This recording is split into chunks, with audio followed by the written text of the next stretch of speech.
흐르는 클래식.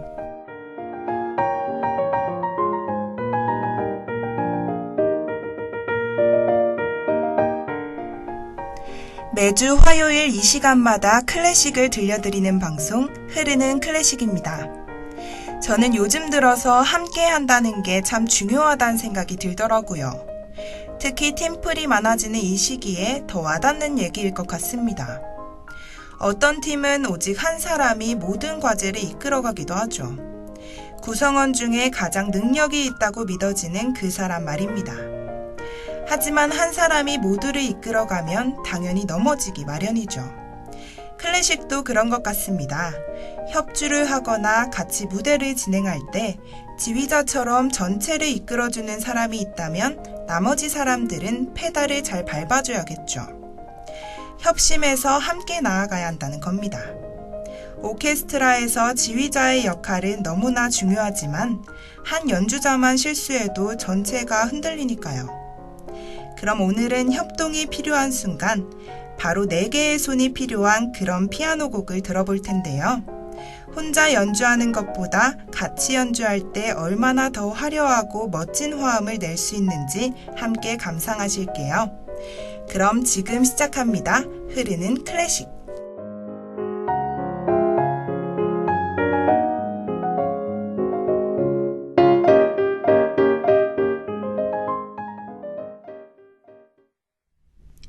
여러분 드라마 밀회를 보셨나요? 밀회는 피아노에 재능이 있는 제자와 그리고 그를 가르치는 선생님 사이에 일어나는 애정을 그리고 있습니다.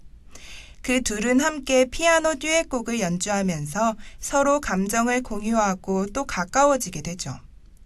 이런 장면은 아마 영화 말할 수 없는 비밀에서도 보셨을 겁니다. 두 사람이 서로를 이해하게 되는 데는 음악만한 게 없습니다.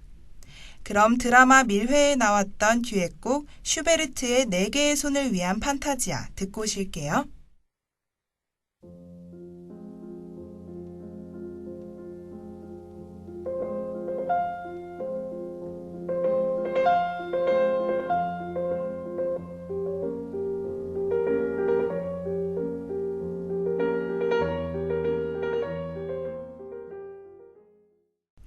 리베르 탱고를 아시나요? 피아졸라의 리베르 탱고는 우리한테 가장 잘 알려진 탱고라고 해도 과언이 아닌데요. 이 곡을 피아노 듀엣으로 연주합니다. 카티아 부니아티시빌리 자매의 리베르 탱고입니다.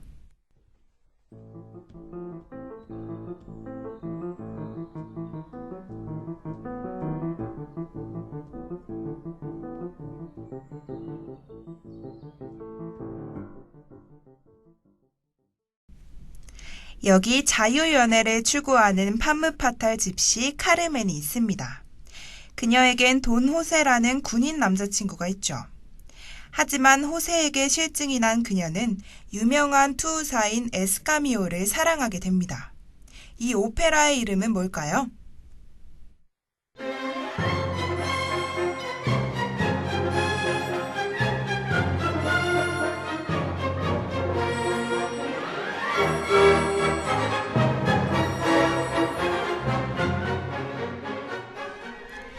바로 오페라 카르멘입니다. 지금 흘러나오는 이 노래는 투우사의 노래인데요.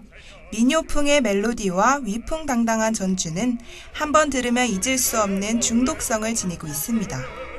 그럼 아리아 투우사의 노래 듣고 와서 계속 얘기해 볼게요.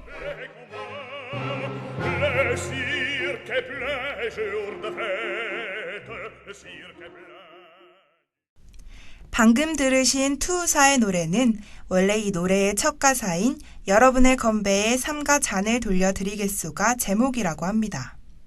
하지만 흔히 투우사의 노래로 알려져 있죠. 당시 유명한 투우사였던 에스카미오가 술집에서 술꾼들과 건배를 하며 부르는 노래입니다. 씩씩한 투우의 모습을 표현하고 있죠. 오페라에서는 술집에 모인 사람들이 노래를 부르는 중간중간에 합창으로 화답한다고 합니다. 그래서 한층 흥겨운 기분을 고조시키는 거죠.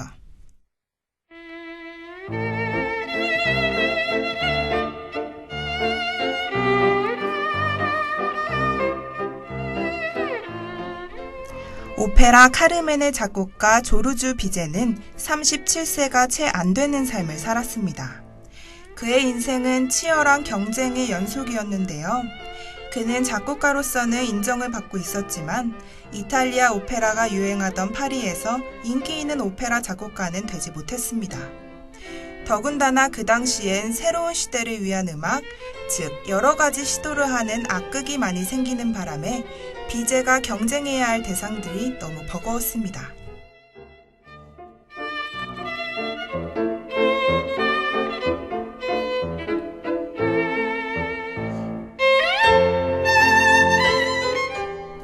그치만 비제는 곧 좋은 대본 작가를 만나게 되고 세상의 주목을 받을 수 있는 계기가 생기죠.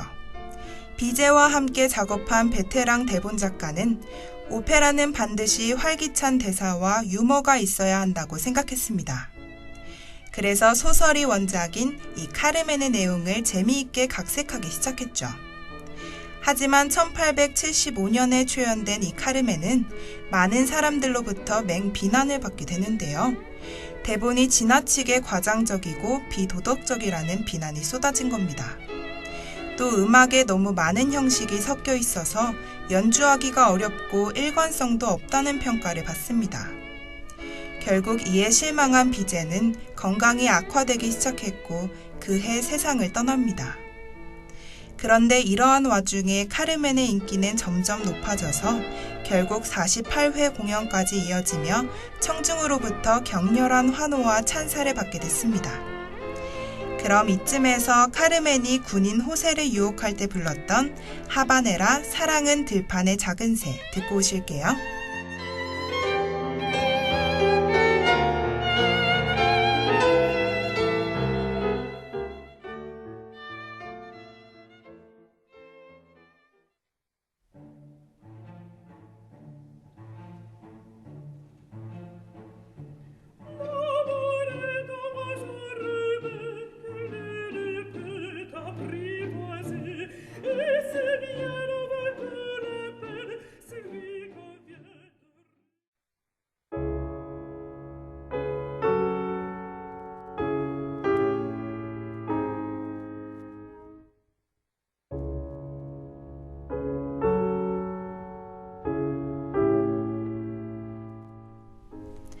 카르멘은 처음엔 호세를 사랑했지만 워낙 정열적이고 자유로운 성격인 탓에 금세 다른 사람에게 마음을 빼앗겨버리죠.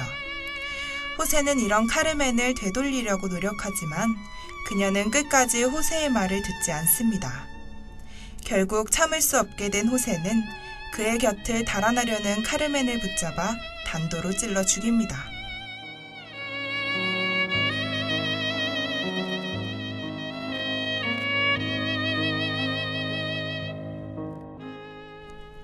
그리고는 카르멘의 시체 곁에 무릎을 꿇죠. 그는 쓰러진 카르멘의 죽음을 끌어안고 그대를 죽인 것은 바로 나다. 오 나의 카르멘, 사랑하는 카르멘 하고 절규합니다. 그리고 그녀의 시신 앞에서 호세도 스스로 목숨을 끊죠.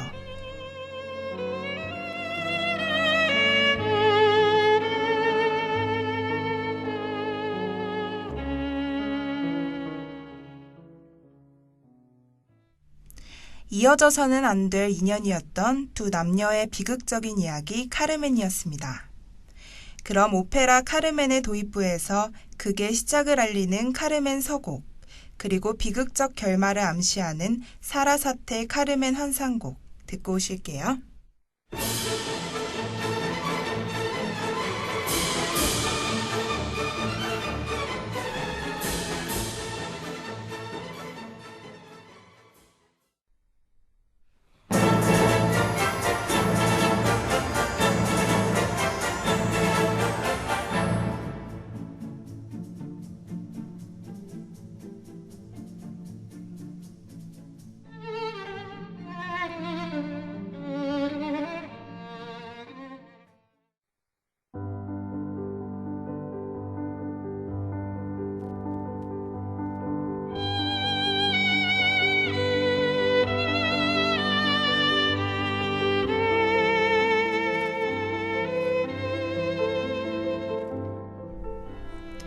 그럼 여기서 유용한 정보를 하나 알려드릴게요.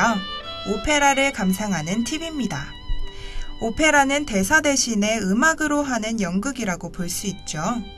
오페라는 연극적인 감동도 물론 있지만 기악과 성악을 감상하는 음악적 재미가 상당합니다.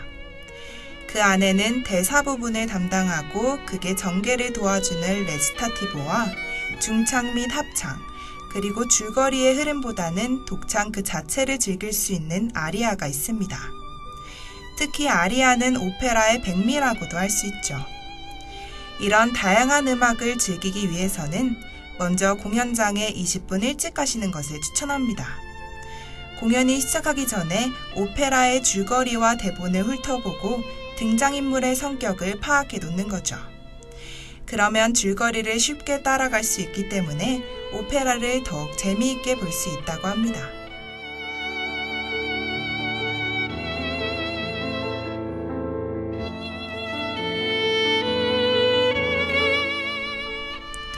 보통 오페라에 나오는 서곡은 극의 전체적인 내용을 대변합니다. 줄거리가 어떤 식으로 음악에 잘 표현되어 있는지를 느껴보는 게 이 서곡을 감상하는 포인트죠. 그리고 공연 중간중간에 나오는 관현악 음악을 편안하게 즐기시면 됩니다. 또 성악 독창인 아리아가 나올 때는 발성 그 자체와 극중 인물의 심리 상태를 동시에 생각하면서 들으시면 더욱 좋은 아리아 감상법이 되실 겁니다. 또 가수들의 몸동작과 의상, 무대 조명과 장치 등을 함께 감상하시면 즐거움이 배가 될 것 같네요.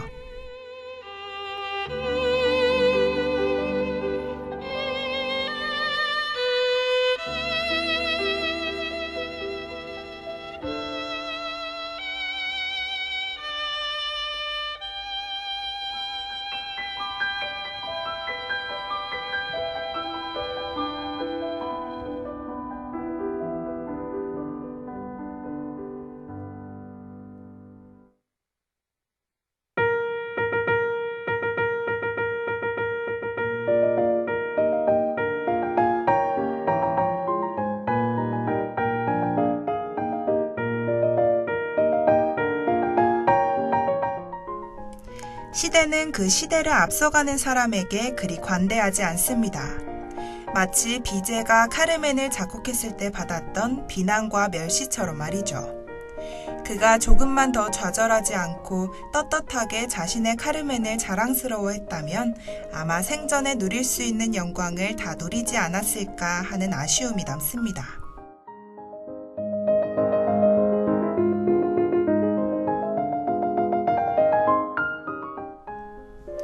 오늘 하루도 클래식과 함께 차분한 오후 되시길 바라고요.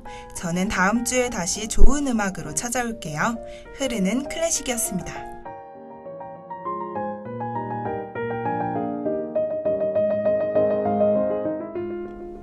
지금까지 제작 김주미, 기술 서수희, 진행의 이지수였습니다.